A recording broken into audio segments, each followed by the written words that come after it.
crypt into the chute. They'll be on the platform soon, too, with the Clintons.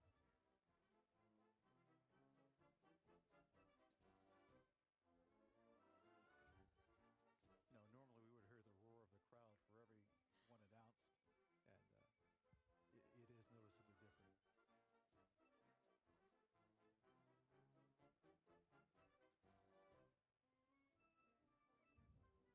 I mean, I've always staggers me to imagine how Reagan's second inaugural in '85, how they had to move it into the rotunda and try to 7 stage degrees. this massive event inside.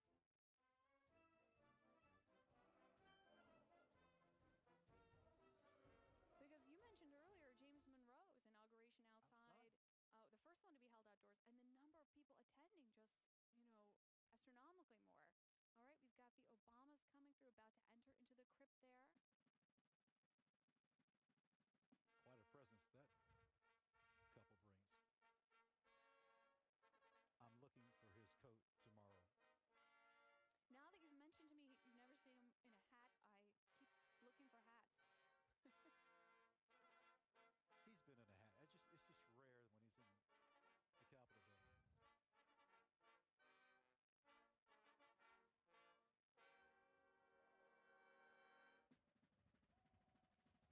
And all these folks we're seeing, this is their home. Oh, very. They have memories here going back years, familiar faces around. Ladies and gentlemen, the 43rd President of the United States, the Honorable George W. Bush and Mrs. Laura Bush. The Bush is coming out of the chute and onto the platform. Oh, we got a scarf slip there. You're right, that wind is picking up. The Bush legacy, formidable. There is a tree planted to President Bush on the House side of the Capitol, and the member's name is eluding me, Lamar Smith, who had it planted. Yes, I pass by it quite frequently. You know, inaugurations almost like track the history of technology in this nation.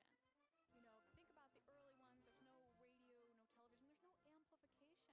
A lot of people, I think, complained that they couldn't hear George Washington giving his speech. The first one to have amplification, 1921, Warren G. Harding. Oh, we have got the justices arriving Executive here. branch. You mean the judicial branch? Excuse me, judicial branch, excuse me.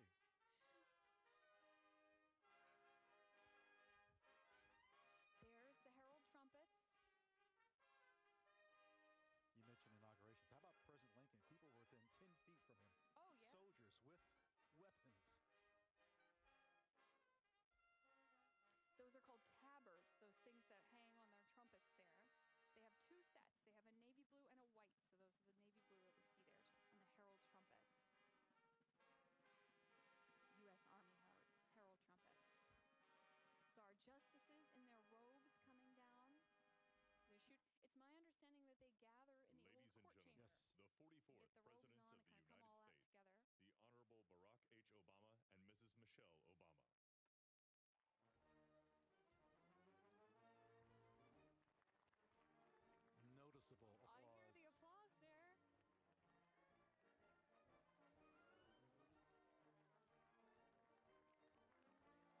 Very helpful to have announcers. As a senator, I once shared the same elevator with him. You know, I Sit got after you. here, I actually moved to Washington on Election Day in 2008. Came here to work at the Capitol just about a week later. And then, so my first big public event was actually President Obama's first inaugural, 2009. And my job for the day was actually to escort people to their spots, to their seats. Oh, nice. As we mentioned this year, different seating than in years past.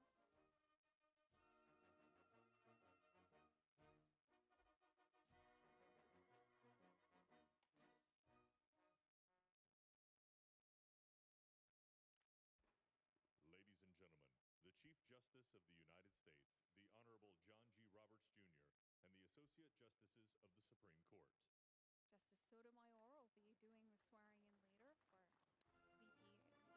Court.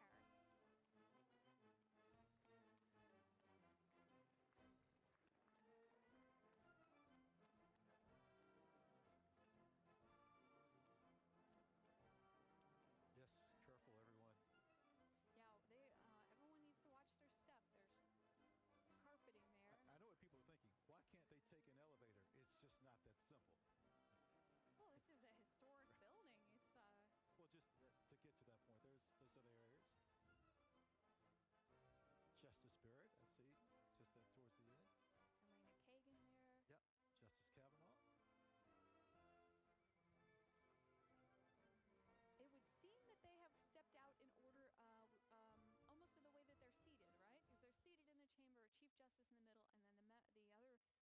justices Ladies and fan out gentlemen, on either the side in children order of of Vice experience. President-elect Harris and Mr. Douglas Imhoff, Cole Mackin Imhoff, and Ella Rose Imhoff. You know, I was reading that we have a lot of stepmothers involved Yes. in this ceremony today.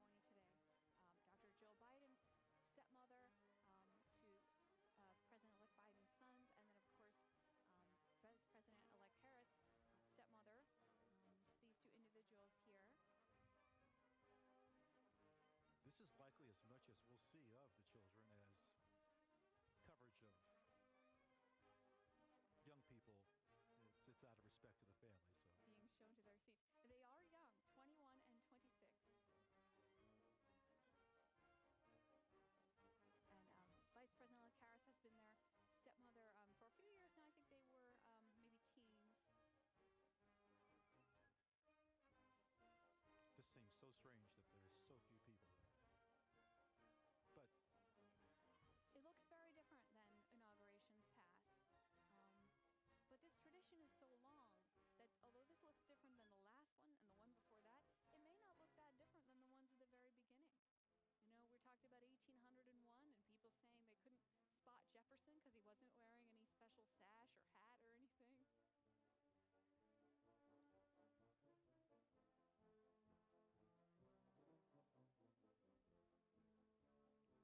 coordination of spacing.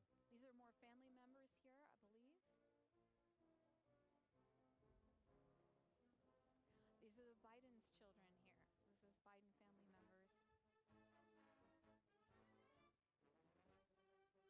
I've toured President-elect Biden's brother You know, in addition to, years ago.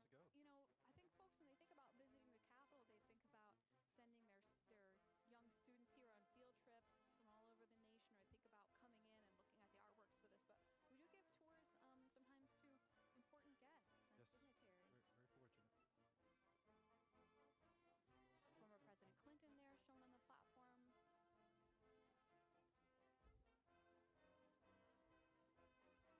We're approaching the 11 o'clock hour, and in another hour, President Biden-elect, well, he'll be sworn in, and we'll hear his remarks in less than that time. So, yes, people have waited a long time, but the end is near.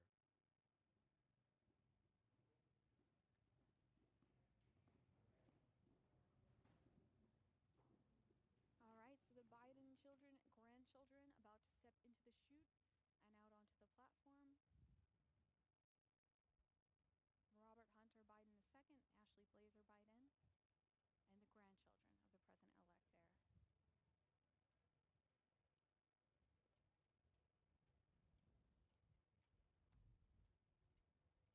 So folks have passed through the crypt and sort of out and down the other side. Down here toward the west front, they're about to step through the draped door that we've been looking at from the outside of the platform, kind of just beneath those flags.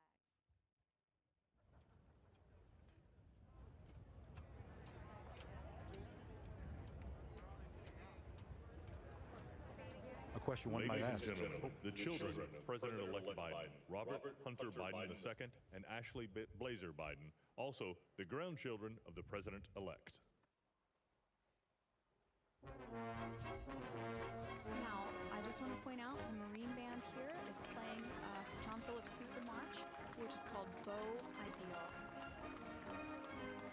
As we see the Biden children and grandchildren headed out to the platform to take their seats.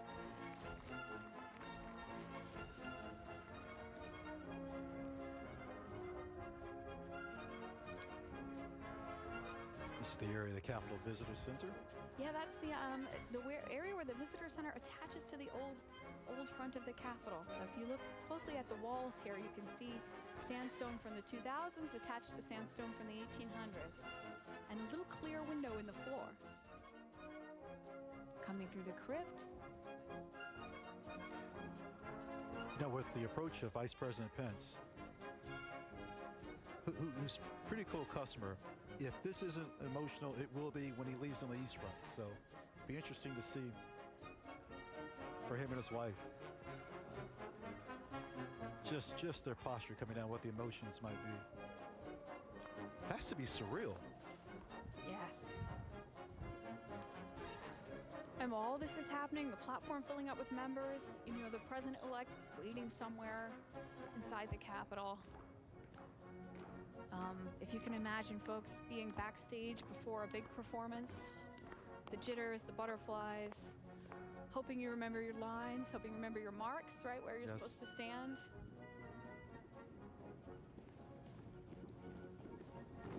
And then we have these cameras and spots watching folks come down the steps.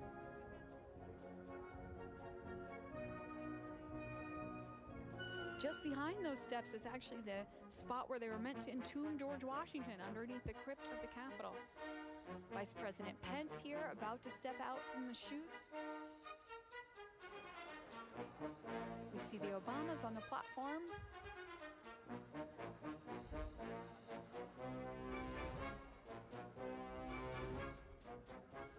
Soon there'll be an announcement for everybody to be seated, but not yet. We do have a ways to go. We have the national anthem to be rendered. Yes. We have performances to watch. We have poems to hear. This program has expanded and contracted over the years, according to the priorities of the day and according to the traditions, according to the conditions of the day. When they've had to cut things short for one reason or another, they've probably, left some things out, and other times people have thought, well, I've got this moment and I'm gonna hear my favorite poet and I'm gonna hear my favorite musician. Ladies and gentlemen, accompanying the Vice President, the Secretary of the Senate, the Honorable Julie E. Adams, and Chief Administrative Officer of the House of Representatives, Catherine Spindor.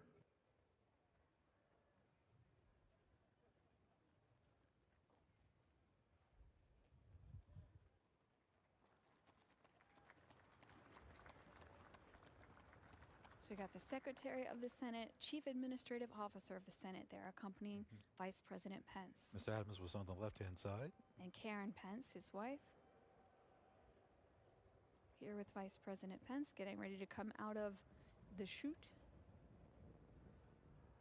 The Pences have visited my church. Yes. Vice President Pence is, I think, probably the member of Congress, Senate, that visitors have spotted the most on my tours in the past couple of years. He has time for people, doesn't he? He stops and shakes hands. I had whole school groups of 8th graders run over to meet the Vice President. And again, it's one of those moments folks can't believe they're having. Came on a tour of the Capitol and saw the Vice President. Oh, there they are, those tabards on the herald trumpets.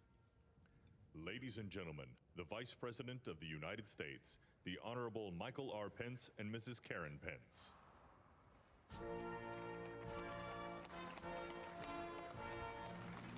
Quite a warm reception. Marine Man playing Hail Columbia.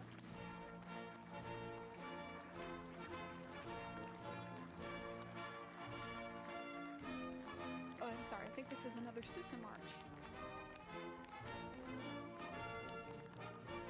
As the Pences step out onto the platform, head to their seats. Oh, riders for the flag, yes.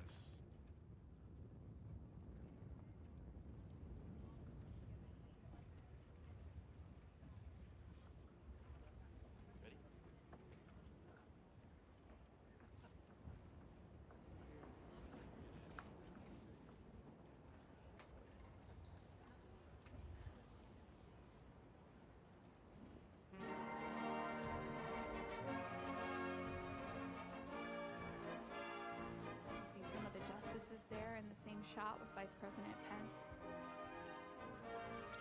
Familiar tune?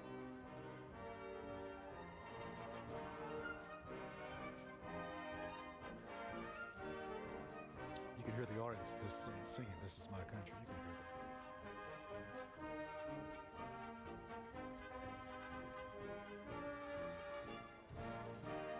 I was reading about the Marine Band uniforms, and they have slightly different uniform for the orchestra because those epaulets on the shoulder make it very hard for them to hold the violins and such. So it's an incredible thing to think about uniform design having to conform to what musicians need to play their instruments.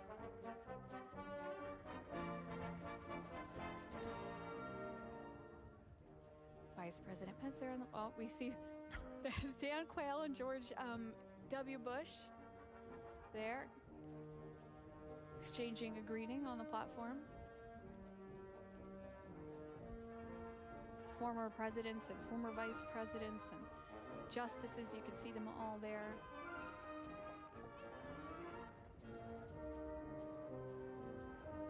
And families. Harris family that we see here. Did you notice those 2 strollers earlier out on the east front? I think. I didn't see the Yes, strollers. the 2 strollers Sure. on the east front. I think we know who's in those strollers now. I think we do. Got some small ones there.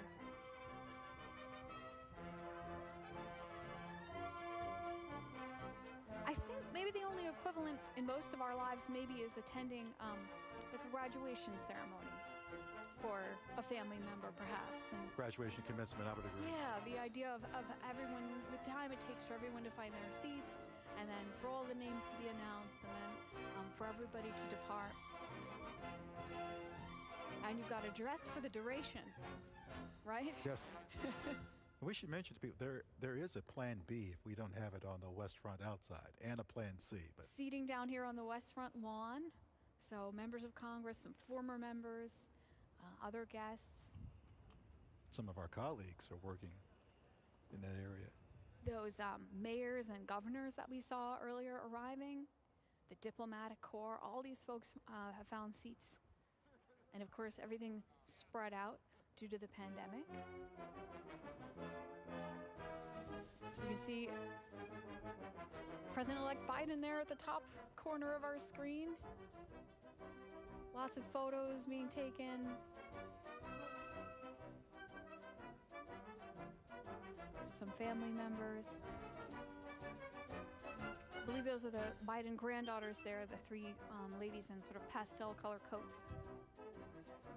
There is a very interesting fashion strategy for really? the day. Folks seem to pick bright colors so they can be spotted among the sea of dark overcoats on the platform. But again, it's a little more spread out than normal, so it's a bit easier to pick out individuals.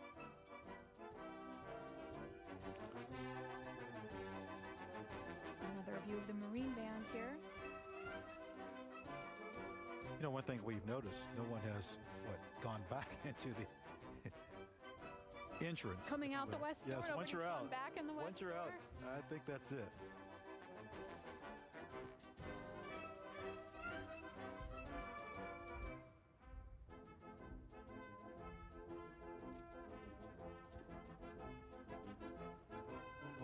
Oh. Coming down the east staircase. And Albert Bierstadt painting there on Yes. the staircase over there is VP-elect That Harris. painting that people just saw used to be in the House of Representative chamber. And they're preparing to walk across the crypt. So that escalator you can spot at the back of the shot, that's leading down into the Capitol Visitor Center, the newest part of the Capitol complex, opened up in 2008. December 2nd. I remember that one. Officer Goodman. In the light brown coat. Boy, that's going to be quite a moment. Quite a moment.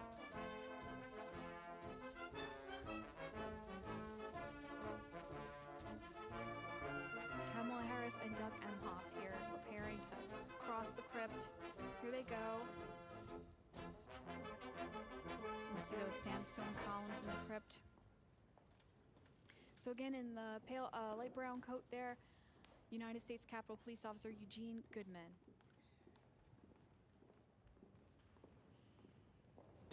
Deputy Sergeant at Arms. Yes, for this ceremony. Acting Deputy Senate Sergeant at Arms. Excuse me. Eugene Goodman. Eugene O. Goodman. Private First Class, United States Capitol Police. Very soft-spoken gentleman. Says 4 words a week. Just He's a familiar face to Yes. us and to our colleagues in the guide service. And he's a face that you all may have seen recently in some photographs and video of the Capitol.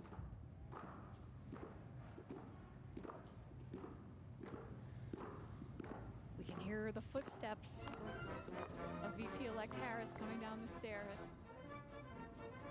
from the crypt.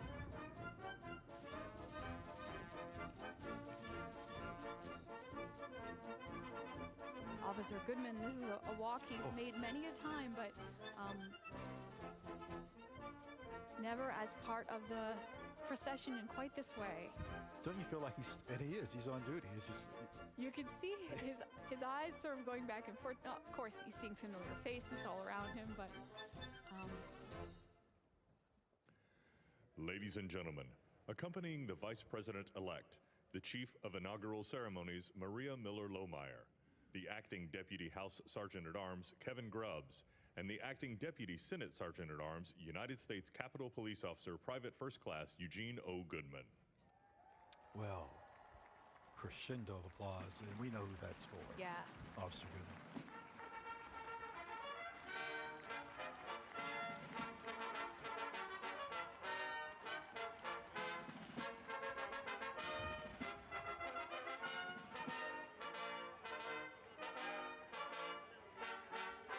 His actions more than heroic.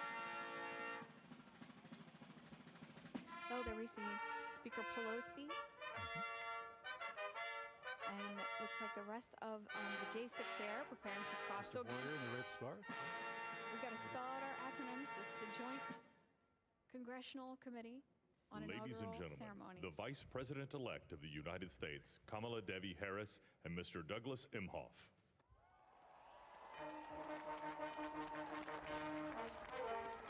Vice President-elect Harris, who resigned her seat as a senator from California just yesterday, and today, very shortly, to be sworn in as Vice President. So her office within the Capitol will move Yes. from her senator's office to the vice president's office. You know, it's really Senate Richard side of the Nixon that Capitol. really transferred the location of the vice presidency working towards the old executive office building. And putting the locus of the vice president's office here at the Capitol. But of course, they are the tie-breaking vote in the Senate. All right, so on our camera there on the right, we can see Representative Hoyer in the red scarf, member of the Joint Committee, the JSIC, Joint Congressional Committee on Inaugural Ceremonies.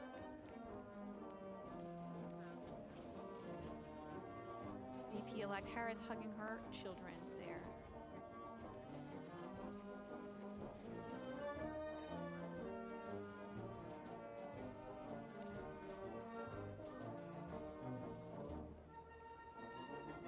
Oh, that's a moment there. Vice President. VP Vice meeting President. VP. Yes, Harris-elect.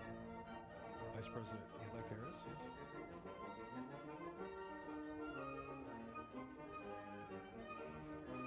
And notice the real furniture, folks. There's folding chairs out there, but that's a real chair and a real table. And on that table, I believe, are some of the sacred texts that are going to be used today. Representative Clyburn there having a moment with VP-elect Harris.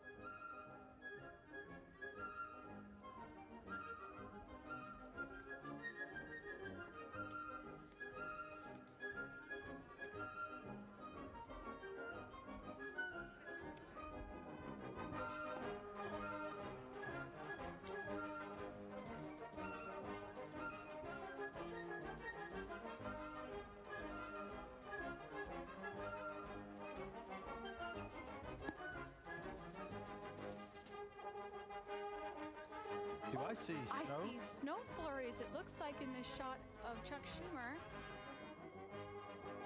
Those are snow flurries. You notice it has gotten considerably darker Yeah, since. the wind did pick up.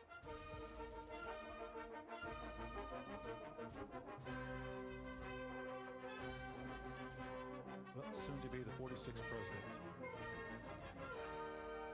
Joseph Biden, Dr. Joe Biden, Biden making their way. getting ready to cross through the crypt.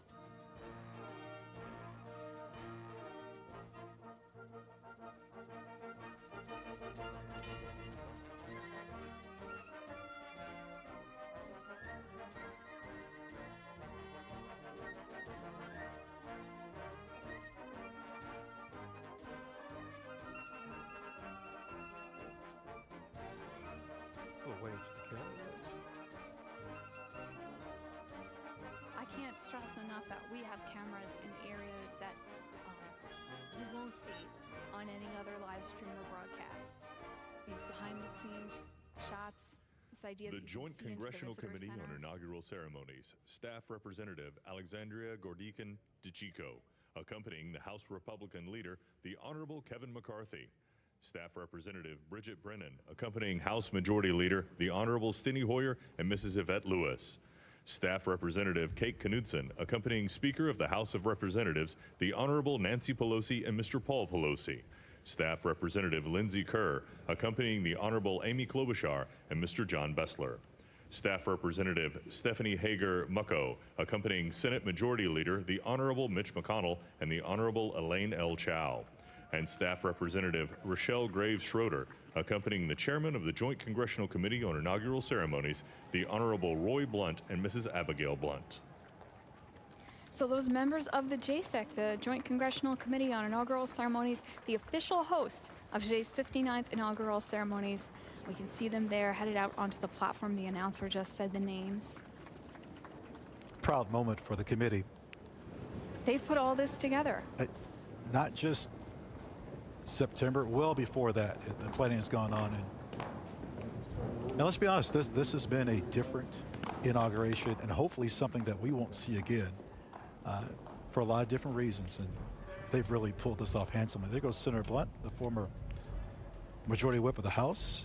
He's been through a few of these ceremonies. Again, this is the second time he has chaired this committee. Yes. There's been 5 people to chair the committee twice, and Senator Blunt would be the latest. He spoke of this ceremony today being an assurance for all people, our continued and unbroken commitment, continuity, stability, perseverance, democracy. As we get ready to see the peaceful transfer of power, an event both commonplace and miraculous. President-elect Biden here and Dr. Jill Biden just passing through the crypt of the Capitol, soon to emerge onto the platform. We can see the back of the Obamas here on the platform.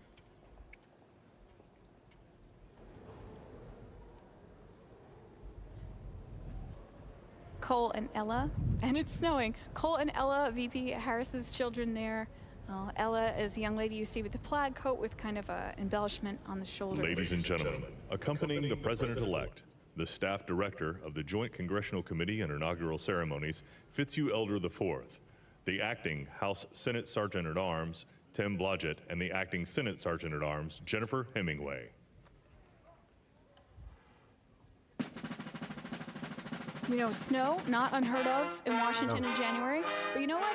When they used to have these in March, snow was also not unheard of. Not at all. Until 1933, inaugurations happened in March, and pretty risky in the era before paved roads. Well, our last inauguration, it was, we had a little bit of rain. President Trump, on our last inauguration, of course, President Obama, I think it was about 25 degrees. The weather's always an element. Ladies and gentlemen, the President-elect of the United States, Joseph Robinette Biden Jr. and Dr. Jill Biden.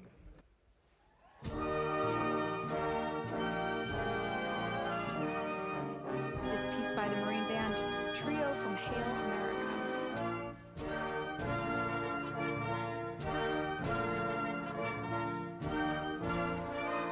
A Marine Band known as the President's Own. They play at the pleasure of the President and the Commandant of the Marine Corps. And they've played at every inauguration since Jefferson's.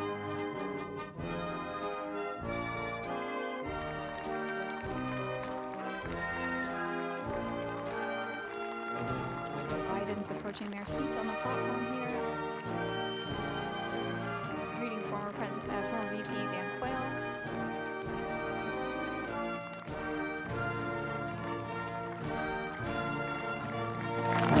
Look at his eyes. The pride.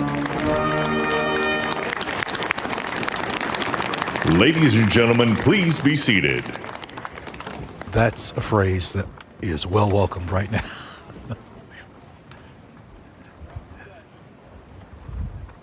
Let's enjoy the ceremony.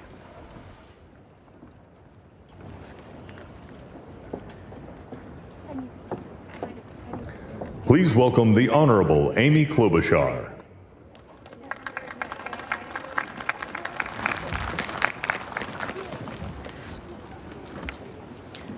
Vice President Pence, Mr. President-elect, Madam Vice President-elect, members of Congress and the judicial branch, former presidents and first ladies, vice presidents, leaders from abroad, and a whole bunch of Bidens. America, welcome to the 59th presidential inauguration, where in just a few moments, Joe Biden and Kamala Harris will take their solemn oaths. This ceremony is the culmination of 244 years of a democracy. It is the moment when leaders brought to this stage by the will of the people promise to be faithful to our Constitution, to cherish it and defend it. It is the moment when they become, as we all should be, guardians of our country. Have we become too jaded, too accustomed to the ritual of the passing of the torch of democracy to truly appreciate what a blessing and a privilege it is to witness this moment? I think not. 2 weeks ago, when an angry, violent mob staged an insurrection and desecrated this temple of our democracy, it awakened us to our responsibilities as Americans. This is the day when our democracy picks itself up, brushes off the dust, and does what America always does: goes forward as a nation under God, indivisible, with liberty and justice for all. This conveyance of a sacred trust between our leaders and our people takes place in front of this shining Capitol dome for a reason. When Abraham Lincoln gave his first inaugural address in front of this Capitol, the dome was only partially constructed, braced by ropes of steel. He promised he would finish it. He was criticized for spending funds on it during the Civil War. To those critics, he replied, "If the people see the Capitol going on, it is a sign we intend the Union shall go on." And it did, and it will. Generations of Americans gave their lives to preserve our republic in this place. Great legislation to protect civil rights and economic security and lead the world was debated and crafted under this dome. Now it falls on all of us, not just the two leaders we are inaugurating today, to take up the torch of our democracy, not as a weapon of political arson, but as an instrument for good. We pledge today never to take our democracy for granted as we celebrate its remarkable strength. We celebrate its resilience, its grit. We celebrate the ordinary people doing extraordinary things for our nation, the doctors and nurses on the front line of this pandemic, the officers in the Capitol, a new generation never giving up hope for justice.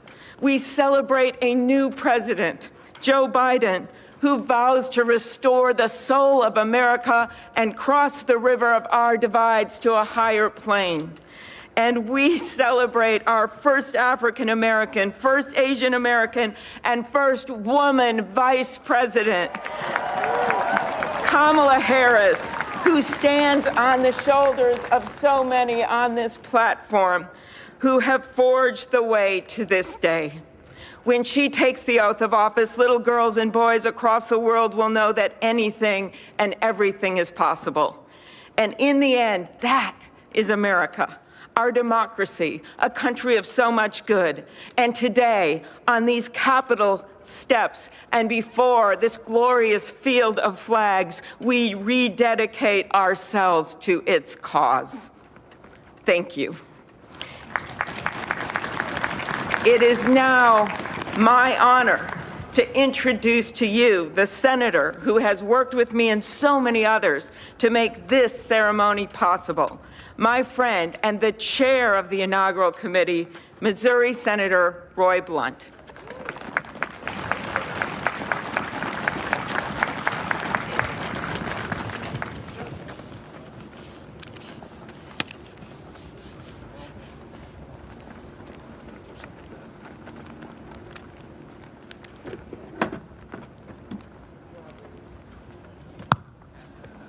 Well, I should have known when Senator Klobuchar got involved, at least there'd be a touch of snow up here this morning. Of all the things we'd considered, I don't think snow was on my agenda till I walked out the door a moment ago. But thank you, Senator Klobuchar, and thanks to the other members of the Joint Congressional Committee on the Inauguration as we officially begin the 59th inaugural ceremony. I also want to thank the Joint Committee staff and our partners, particularly our security partners, for the way they've dealt with unprecedented circumstances. When I chaired the inauguration 4 years ago, I shared President Reagan's 1981 description of this event as commonplace and miraculous. Commonplace because we've done it every 4 years since 1789. Miraculous because we've done it every 4 years since 1789. Americans have celebrated this moment during war, during depression, and now during pandemic. Once again, all three branches of our government come together as the Constitution envisions. Once again, we renew our commitment to our determined democracy, forging a more perfect union. That theme for this inauguration, our determined democracy, forging a more perfect union, was announced by the Joint Committee before the election with the belief that the United States can only fulfill its promise and set an example for others if we are always working to be better than we have been. The Constitution established that determined democracy with its first three words, declaring the people as the source of the government. The Articles of Confederation hadn't done that. The Magna Carta hadn't done that. Only the Constitution says the government exists because the people are the source of the reason it exists. They immediately followed those first three words with the words to form a more perfect union. The founders did not say to form a perfect union. They did not claim that in our new country nothing would need to be improved. Fortunately, they understood that always working to be better would be the hallmark of a great democracy. The freedoms we have today, the nation we have today, is not here just because it happened, and they aren't complete. A great democracy working through the successes and failures of our history, striving to be better than it had been.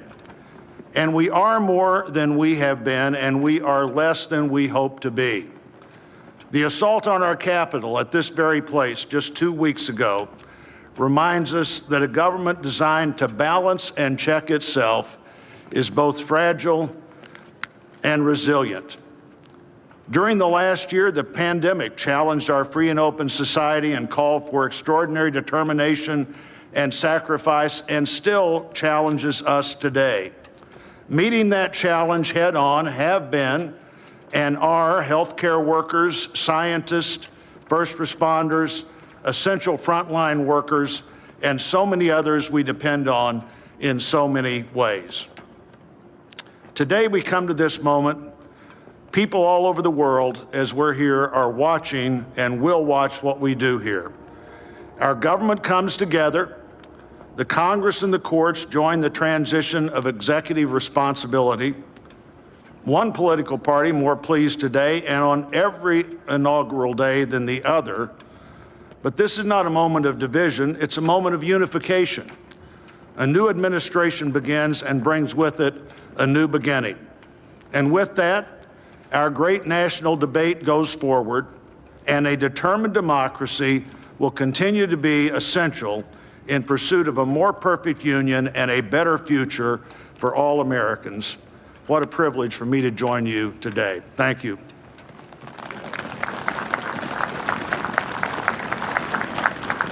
I'm pleased to call to the podium a longtime friend of the President-elect and his family, Father Leo O'Donovan, to lead us in an invocation.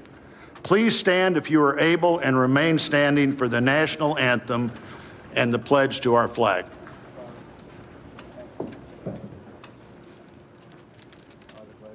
Thank you, Senator.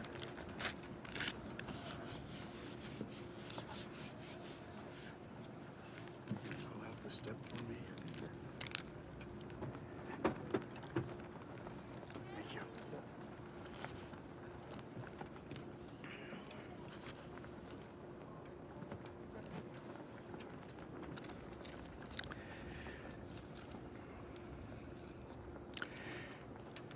Gracious and merciful God, at this sacred time we come before you in need, indeed on our knees. But we come still more with hope and with our eyes raised anew to the vision of a more perfect union in our land, a union of all our citizens to promote the general welfare and secure the blessings of liberty to ourselves and our posterity. We are a people of many races, creeds, and colors, national backgrounds, cultures, and styles, now far more numerous and on land much vaster than when Archbishop John Carroll wrote his prayer for the inauguration of George Washington 232 years ago. Archbishop Carroll prayed that you, O Creator of all, would assist with your Holy Spirit of counsel and fortitude the President of these United States, that his administration may be conducted in righteousness and be eminently useful to your people. Today we confess our past failures to live according to our vision of equality, inclusion, and freedom for all. Yet we resolutely commit still more now to renewing the vision, to caring for one another in word and deed, especially the least fortunate among us, and so becoming a light for the world. There is a power in each and every one of us that lives by turning to every other one of us, a thrust of the Spirit to cherish and care and stand by others, and above all, those most in need. It is called love, and its path is to give ever more of itself. Today, it is called American patriotism, born not of power and privilege, but of care for the common good, with malice toward none and with charity for all. For our new president, we beg of you the wisdom Solomon sought when he knelt before you and prayed for an understanding heart so that I can govern your people and know the difference between right and wrong. We trust in the counsel of the letter of James. If any of you lacks wisdom, you should ask God, who gives generously to all without finding fault, and it will be given to you. Pope Francis has reminded us how important it is to dream together.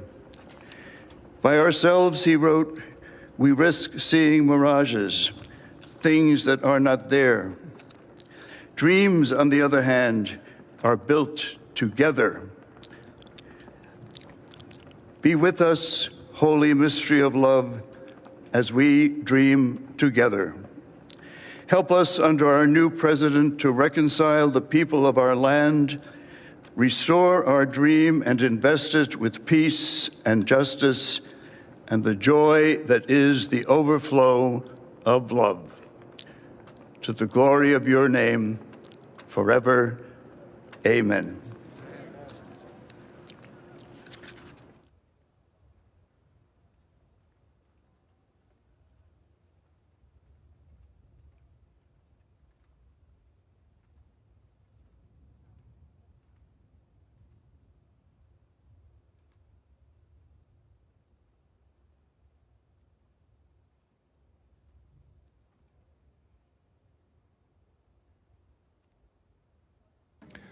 Ladies and gentlemen, please remain standing for the presentation of our national colors by the Armed Forces Color Guard, the singing of our national anthem, and for the Pledge of Allegiance.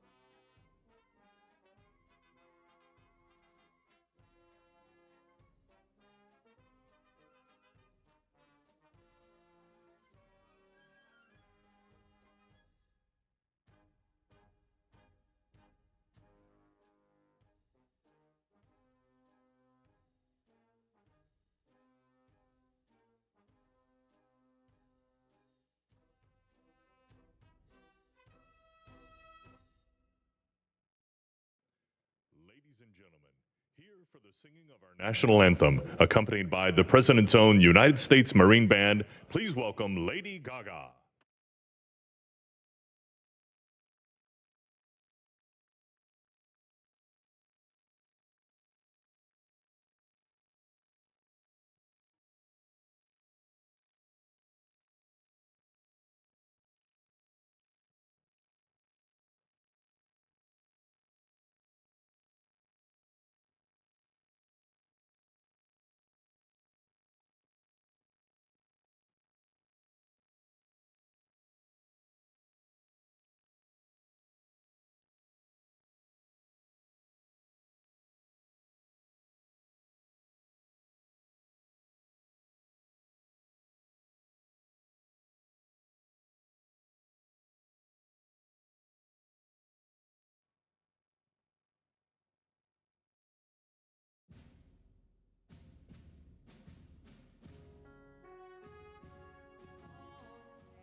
Ladies and gentlemen, please welcome from the City of South Fulton, Georgia Fire and Rescue Department, President of the International Association of Firefighters, Local 3920, Fire Captain Andrea M. Hall, for the reciting of the Pledge of Allegiance.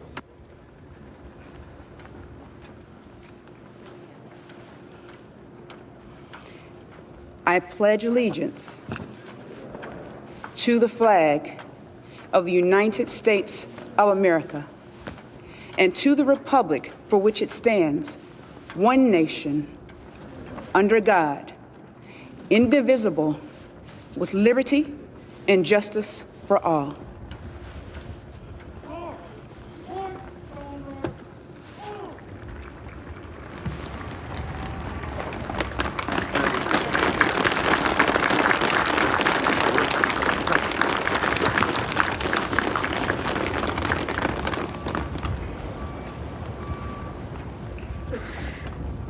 What you are all about to be part of, America, is a historic moment of firsts.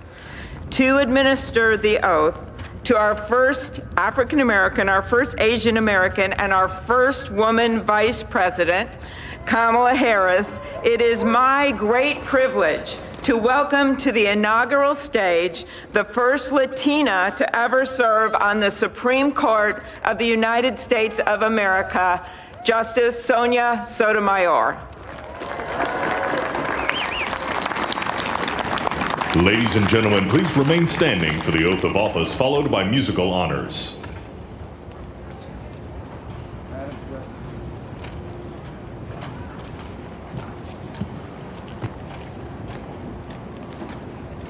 Please raise your right hand and repeat after me.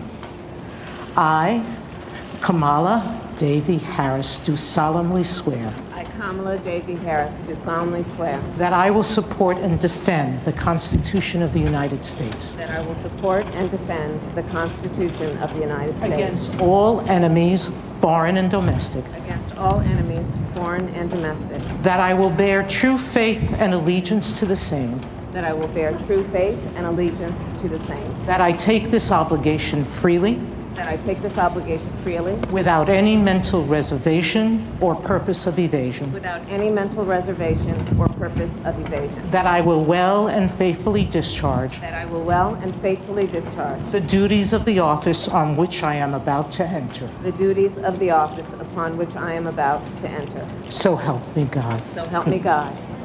All right.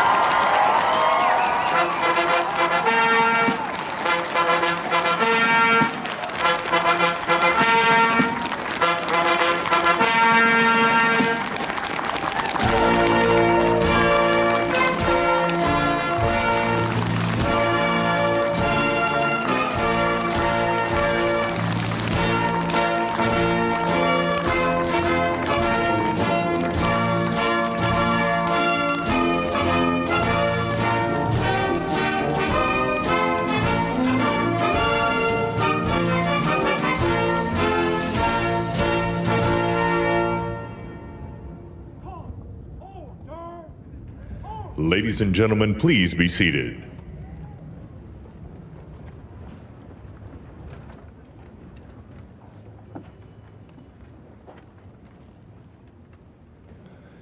Please welcome Jennifer Lopez to perform This Land Is Your Land and America the Beautiful, accompanied by members of the President's Own United States Marine Band.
Well, that was great. The sun is shining, and Mr. President-elect, this is the first inauguration in the history of America where J-Lo was the warm-up act for Chief Justice Roberts.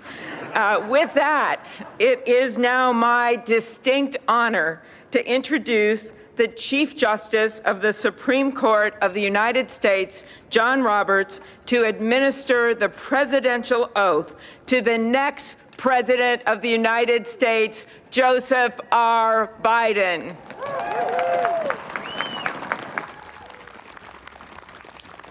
Ladies and gentlemen, please stand for the oath of office, followed by musical honors.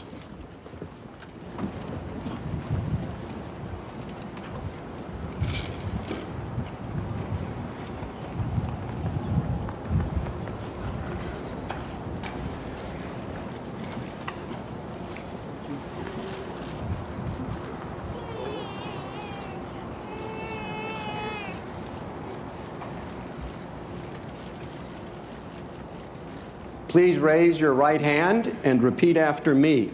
I, Joseph Robinette Biden, Jr., do solemnly swear. I, Joseph Robinette Biden, Jr., do solemnly swear. That I will faithfully execute. That I will faithfully execute. The office of President of the United States. Office of President of the United States. And will, to the best of my ability. And will, to the best of my ability. Preserve, protect, and defend. Preserve, protect, and defend. The Constitution of the United States. The Constitution of the United States. So help you God. So help me God. Congratulations, Mr. Thank President.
Ladies and gentlemen, please be seated.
Fellow Americans, a moment we have all been waiting for. It is now my great privilege and high honor to be the first person to officially introduce the 46th President of the United States, Joseph R. Biden, Jr.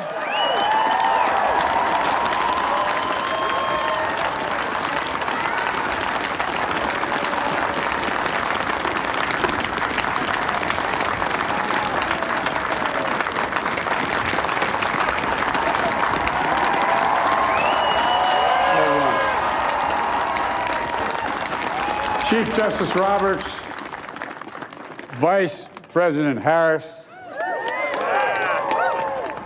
Speaker Pelosi, Leader Schumer, Leader McConnell, Vice President Pence, and my distinguished guests, my fellow Americans. This is America's day. This is democracy's day, a day of history and hope, of renewal and resolve.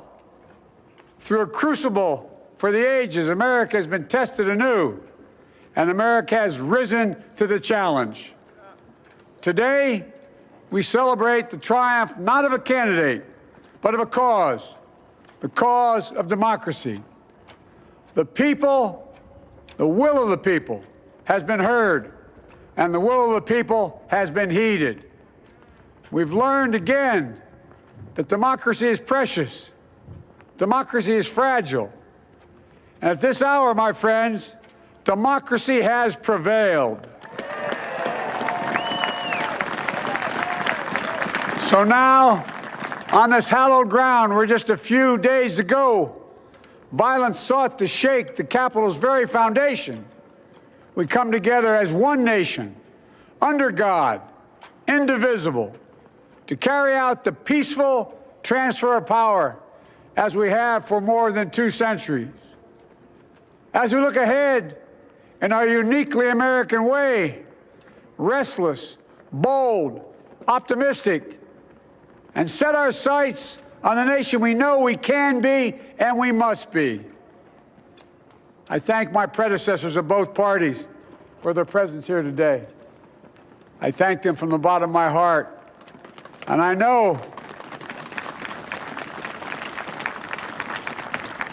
And I know the resilience of our Constitution and the strength of our nation, as does President Carter, who I spoke with last night, who cannot be with us today, but whom we salute for his lifetime in service. I've just taken the sacred oath each of those patriots have taken, the oath first sworn by George Washington.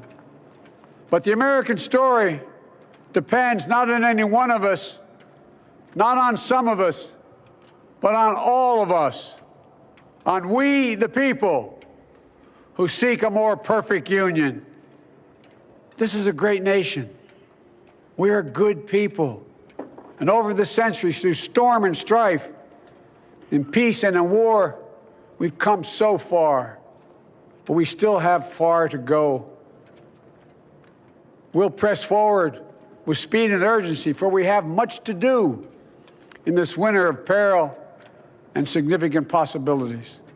Much to repair, much to restore, much to heal, much to build, and much to gain. Few people in our nation's history have been more challenged or found a time more challenging or difficult than the time we're in now. Once-in-a-century virus that silently stalks the country has taken as many lives in 1 year as America lost in all of World War II. Millions of jobs have been lost. Hundreds of thousands of businesses closed. A cry for racial justice, some 400 years in the making, moves us. The dream of justice for all will be deferred no longer. A cry for survival comes from the planet itself, a cry that can't be any more desperate or any more clear. And now, a rise of political extremism, white supremacy, domestic terrorism, that we must confront and we will defeat. To overcome these challenges, to restore the soul and secure the future of America, requires so much more than words. It requires the most elusive of all things in a democracy: unity. Unity. In another January, on New Year's Day in 1863, Abraham Lincoln signed the Emancipation Proclamation. When he put pen to paper, the president said, and I quote, "If my name ever goes down into history It'll be for this act, and my whole soul is in it. My whole soul is in it. Today, on this January day, my whole soul is in this, bringing America together, uniting our people, uniting our nation. And I ask every American to join me in this cause.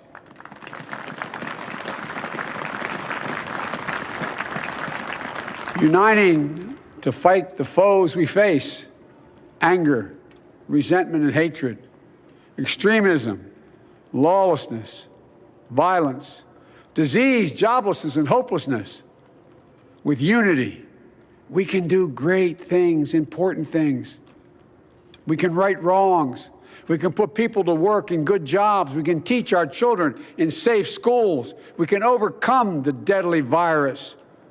We can reward work and rebuild the middle class and make health care secure for all. We can deliver racial justice, and we can make America once again the leading force for good in the world.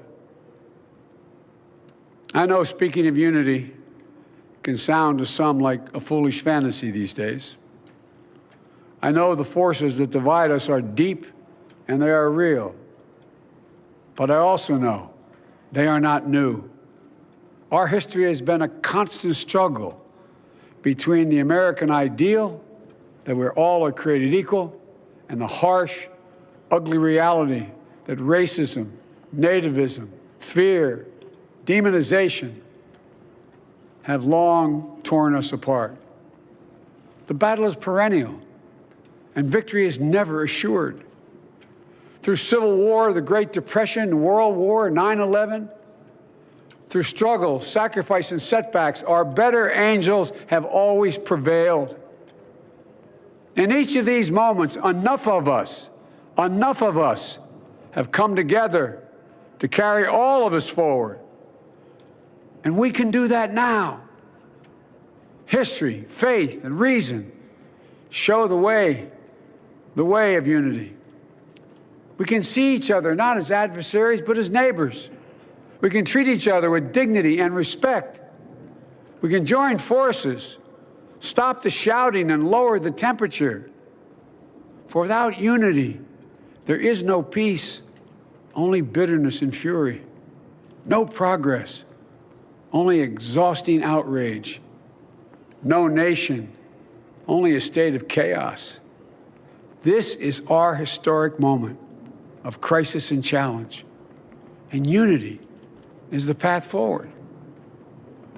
And we must meet this moment as the United States of America. If we do that, I guarantee you we will not fail. We have never, ever, ever, ever failed in America when we've acted together. And so today, at this time, in this place, let's start afresh, all of us. Let's begin to listen to one another again, hear one another, see one another, show respect to one another. Politics doesn't have to be a raging fire, destroying everything in its path. Every disagreement doesn't have to be a cause for total war. And we must reject the culture in which facts themselves are manipulated and even manufactured.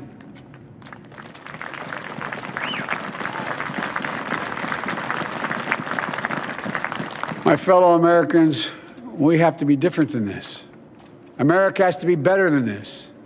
And I believe America is so much better than this. Just look around.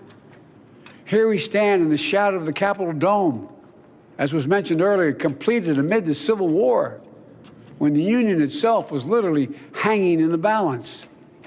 Yet we endured. We prevailed. Here we stand, looking out on the great mall where Dr. King spoke of his dream. Here we stand where 108 years ago, at another inaugural, thousands of protesters tried to block brave women marching for the right to vote. And today, we mark the swearing in of the first woman in American history elected to national office, Vice President Kamala Harris. Don't tell me things can't change. Here we stand across the Potomac from Arlington Cemetery, where heroes who gave the last full measure of devotion rest in eternal peace. And here we stand, just days after a riotous mob thought they could use violence to silence the will of the people, to stop the work of our democracy, to drive us from this sacred ground. It did not happen. It will never happen. Not today, not tomorrow, not ever. Not ever.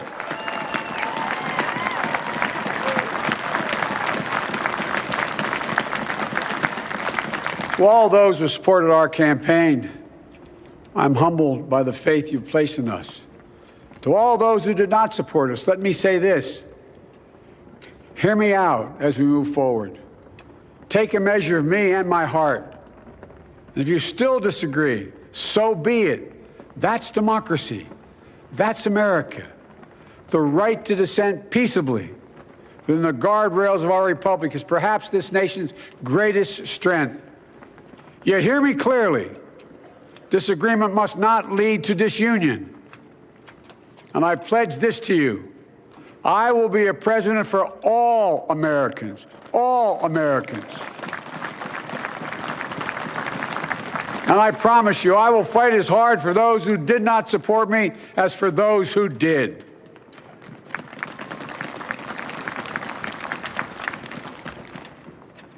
Many centuries ago, St. Augustine, a saint of my church, wrote that a people was a multitude defined by the common objects of their love. Defined by the common objects of their love. What are the common objects we as Americans love that define us as Americans? I think we know. Opportunity, security, liberty, dignity, respect, honor, and yes, the truth. Recent weeks and months have taught us a painful lesson. There is truth and there are lies. Lies told for power and for profit. And each of us has a duty and a responsibility as citizens, as Americans, and especially as leaders. Leaders who have pledged to honor our Constitution and protect our nation, to defend the truth and defeat the lies. Look, I understand that many of my fellow Americans view the future with fear and trepidation. I understand they worry about their jobs. I understand, like my dad, they lay at bed at night, staring at the ceiling, wondering, can I keep my health care? Can I pay my mortgage? Thinking about their families, about what comes next. I promise you, I get it. But the answer is not to turn inward, to retreat into competing factions, distrusting those who don't look like you, or worship the way you do, or don't get their news from the same sources you do. We must end this uncivil war that pits red against blue, rural versus urban, conservative versus liberal. We can do this if we open our souls instead of hardening our hearts, if we show a little tolerance and humility, and if we're willing to stand in the other person's shoes, as my mom would say, just for a moment, stand in their shoes. Because here's the thing about life. There's no accounting for what fate will deal you. Some days, when you need a hand. There are other days when we're called to lend a hand. That's how it has to be. That's what we do for one another. And if we are this way, our country will be stronger, more prosperous, more ready for the future. And we can still disagree. My fellow Americans, in the work ahead of us, we're going to need each other. We need all our strength to persevere through this dark winter. We're entering what may be the toughest and deadliest period of the virus. We must set aside politics and finally face this pandemic as one nation. One nation. And I promise you this, as the Bible says, weeping may endure for a night, but joy cometh in the morning.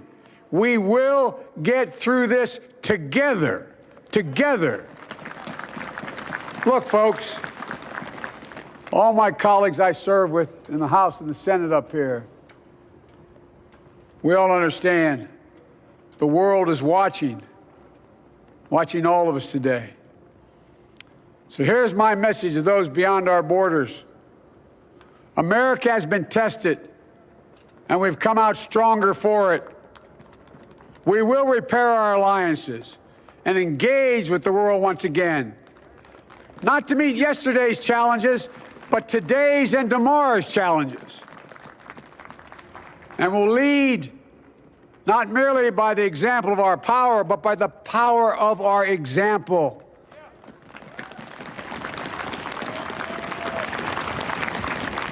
We'll be a strong and trusted partner for peace, progress, and security. Look, you all know we've been through so much in this nation. And my first act as president, I'd like to ask you to join me in a moment of silent prayer. Remember all those who we lost in this past year to the pandemic. Those 400,000 fellow Americans, moms, dads, husbands, wives, sons, daughters, friends, neighbors, and coworkers. We'll honor them by becoming the people and the nation we know we can and should be. So I ask you, let's say a silent prayer for those who've lost their lives and those left behind, and for our country.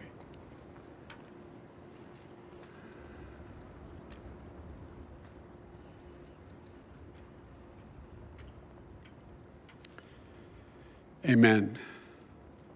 Folks, this is a time of testing.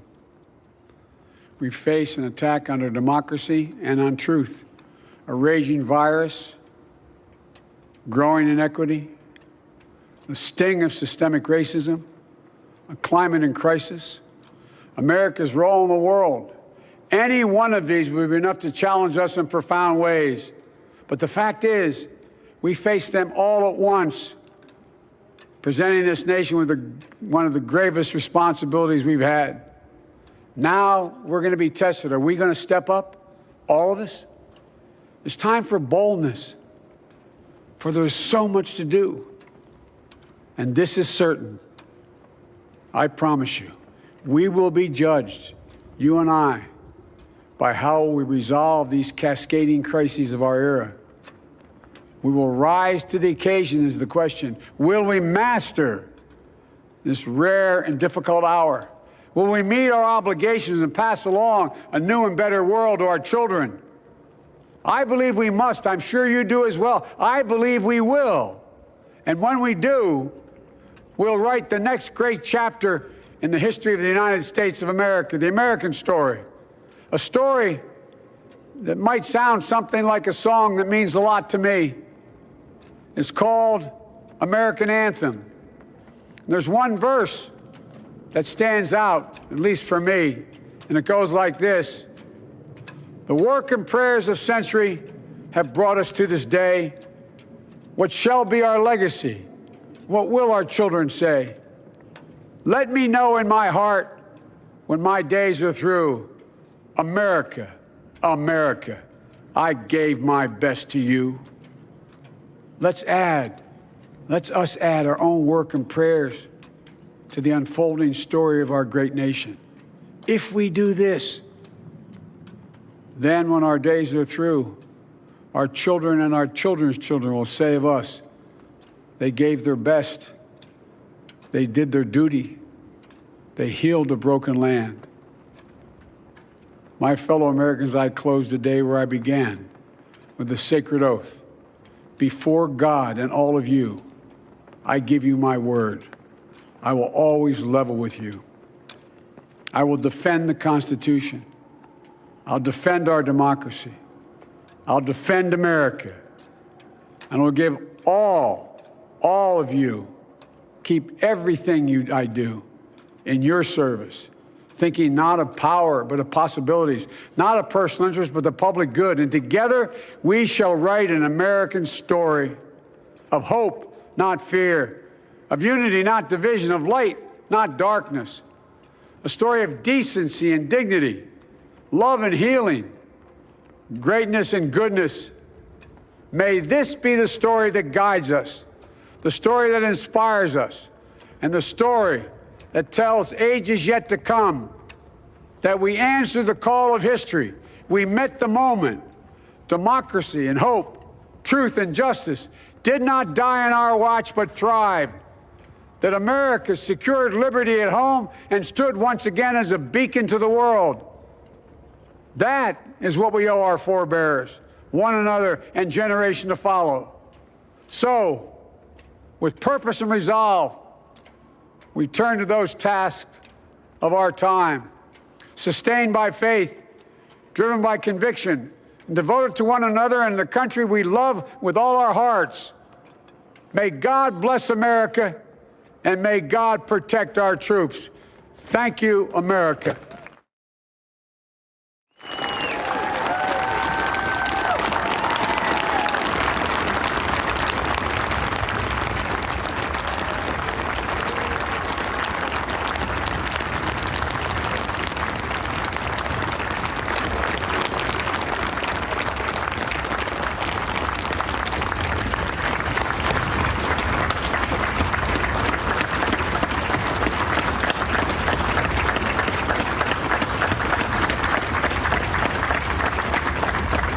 Ladies and gentlemen, please be seated.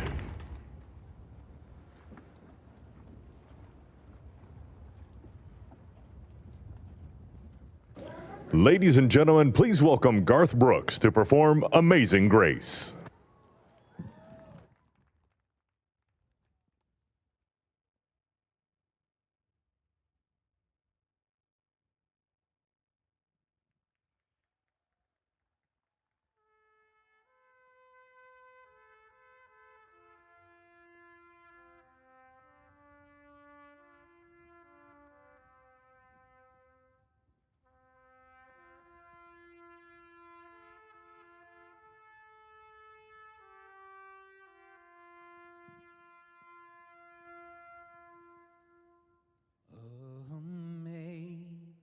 Amazing grace, how sweet the sound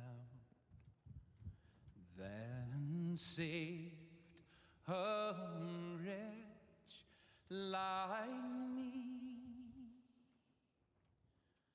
I once was lost, but now I'm found.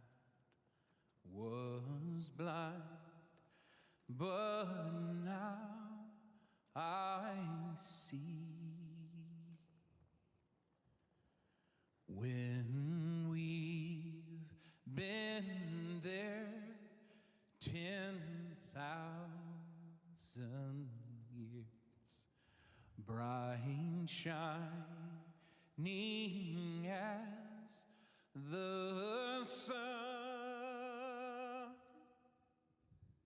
we've no less days to sing God's praise than when we first begun.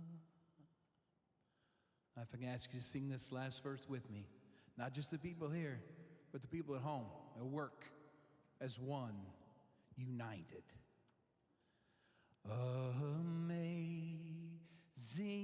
grace, how sweet the sound that saved a wretch like me. I once was lost, but now I'm found. Was blind, but now I see.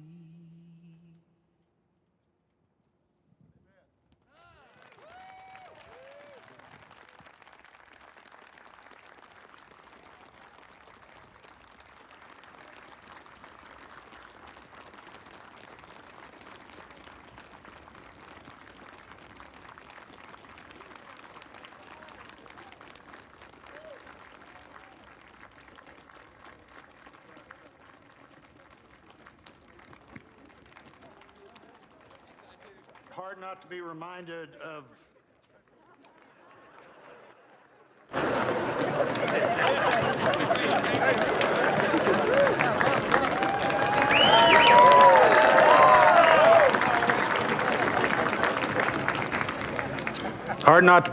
of President Obama's singing that same song at the Mother Emanuel Church. A song that in our culture is as close to both poetry and prayer as you could possibly come. And we're going to finish with those two things. Let me introduce Amanda Gorman, our nation's first ever National Poet Laureate.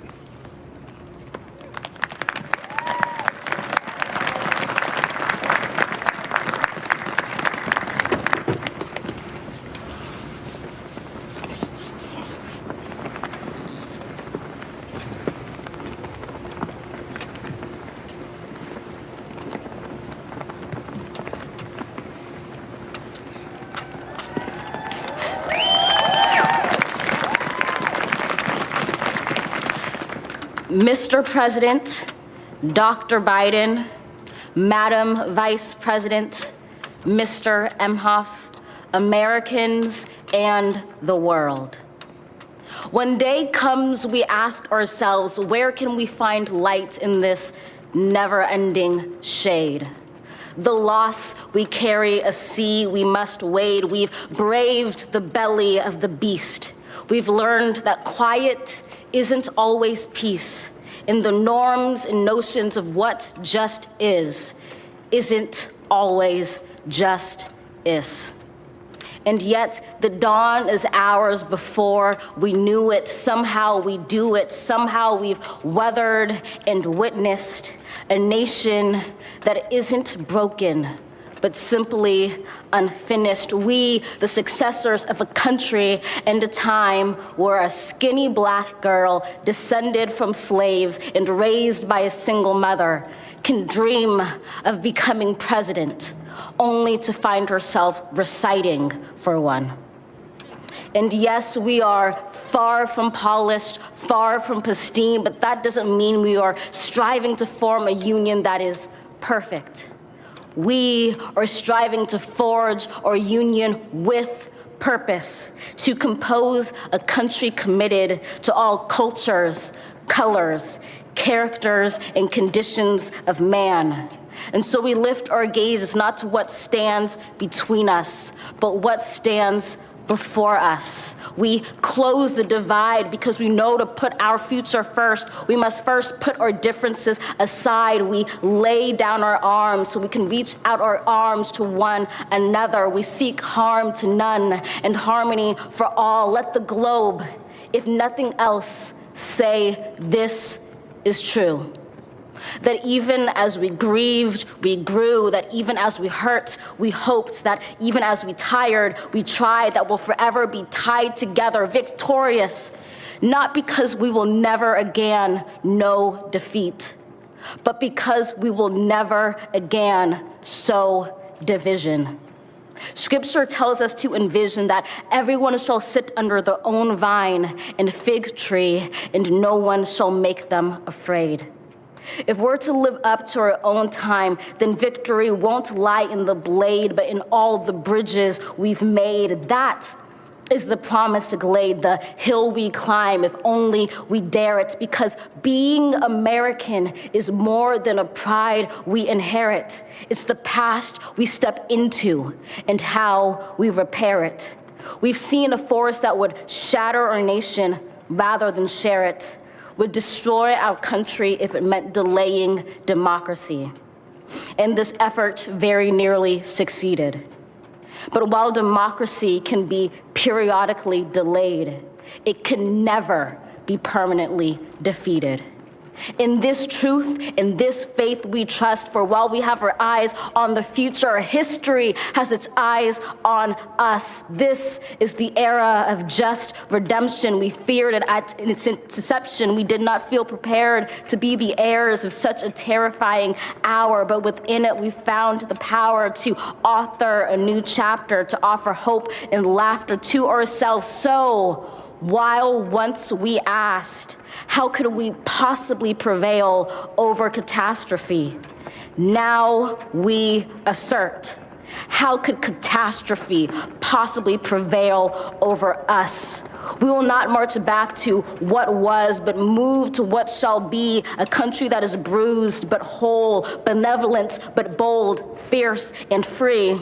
We will not be turned around or interrupted by intimidation, because we know our inaction and inertia will be the inheritance of the next generation. Our blunders become their burdens, but one thing is certain. If we merge mercy with might and might with right, then love becomes our legacy and change our children's birthright.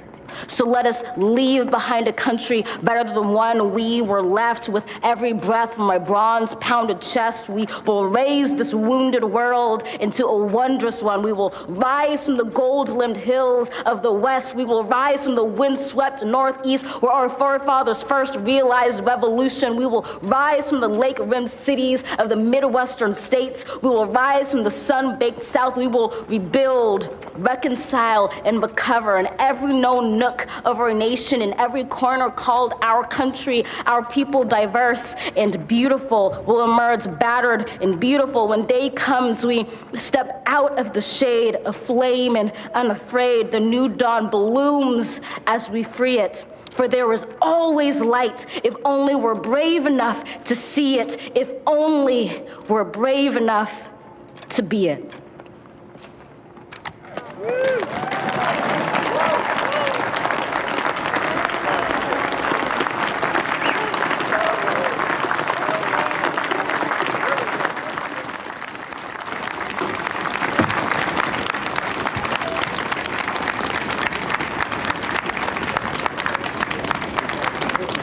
Thank you, Amanda Gorman.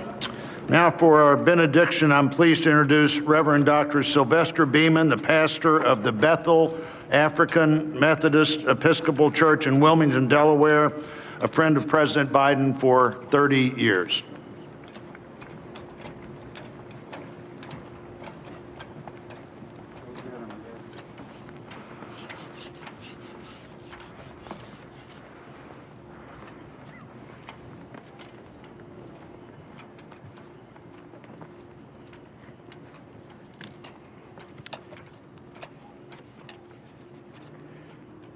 As a nation and people of faith gathered in this historical moment, let us unite in prayer. God, we gather under the beauty of your holiness and the holiness of your beauty. We seek your face, your smile, your warm embrace. We petition you once more in this celebration. We pray for divine favor upon our President, Joseph R. Biden, and our First Lady, Dr. Jill Biden, and their family.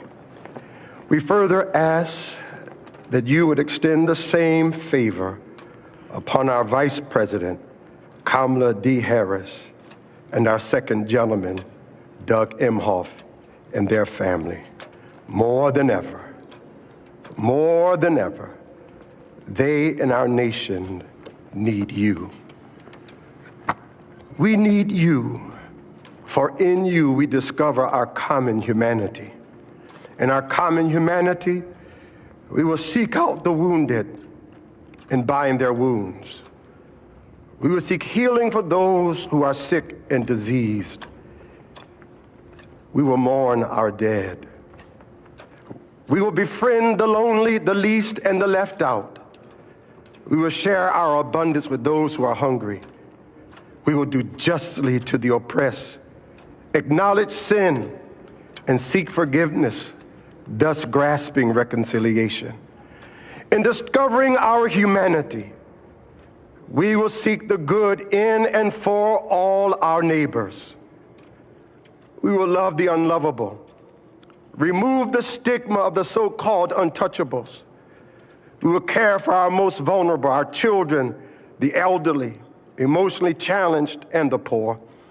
We We will seek rehabilitation beyond correction. We will extend opportunity to those locked out of opportunity. We will make friends of our enemies. We will make friends of our enemies. People, your people, shall no longer raise up weapons against one another. We will rather use our resources for the national good and become a beacon of life and goodwill to the world. And neither shall we learn hatred anymore. We will lie down in peace and not make our neighbors afraid. In you, O God, we discover our humanity. In our humanity, we discover our commonness. Beyond the difference of color, creed, origin, political party, ideology, geography, and personal preferences. We'll become greater stewards of your environment, preserving the land, reaping from it a sustainable harvest, and securing its wonder and miracle-giving power for generations to come.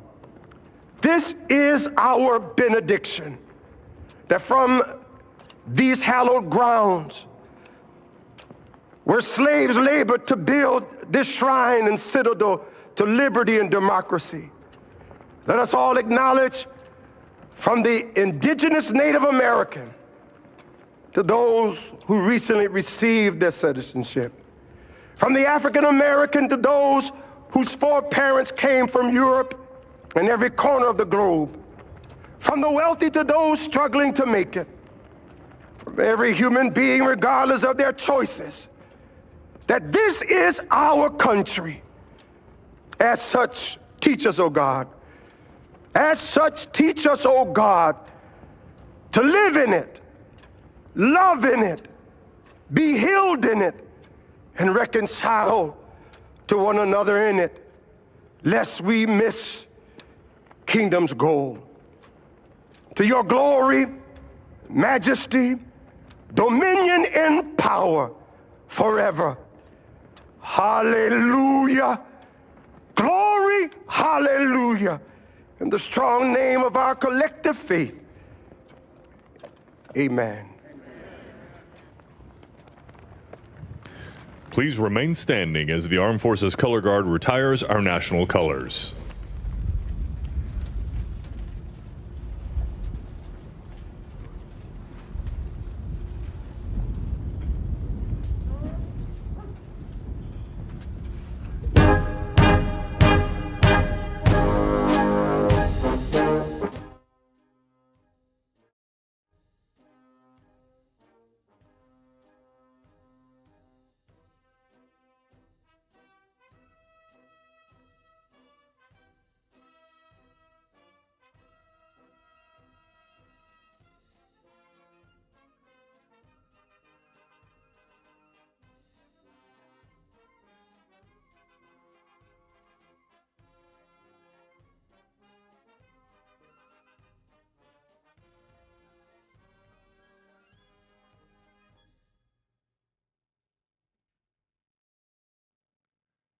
Ladies and gentlemen, please be seated and remain in your seats while the President and official party depart the platform. For safety reasons, your ushers will release your section in an organized manner, following the playing of our national march, The Stars and Stripes Forever.